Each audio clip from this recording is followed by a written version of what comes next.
Good afternoon.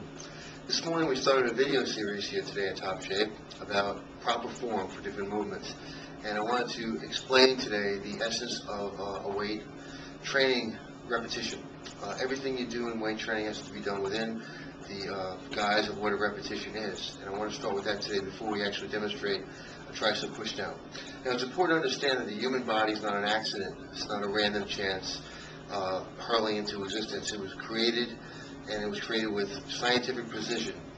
The way the bones and muscles work together work in a very disciplined, precision-oriented fashion. So it's important when we do a repetition to understand, first of all, that there are 4 parts of the rep, and second of all, the proper alignment to isolate the individual muscle that we want to target. In this case, it would be the tricep, which would be the back of the arm.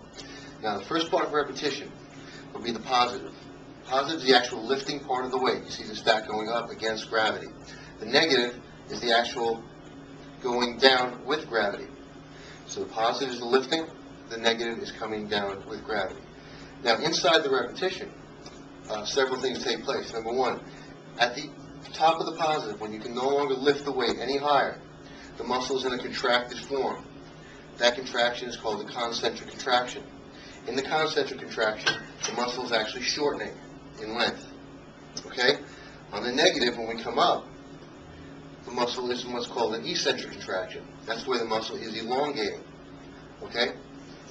Now, the most important part of the repetition as far as receiving the benefits from weight training would take place when the muscle is in its peak point of contraction and when it's going through the eccentric contraction or the negative. So really the repetition starts from here up as far as isolating that part of it, which is most important. So we actually lift the part of the weight, and then from here down what we want to do is lock, and then come up with great discipline and very slow, and come all the way up. It's important to train the muscle the way you would stretch a muscle.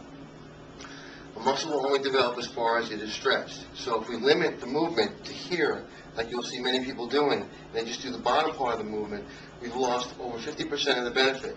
The real benefit starts from the midpoint all the way up. That's when the muscle's becoming stretched. From the origination point all the way to where it inserts into the elbow.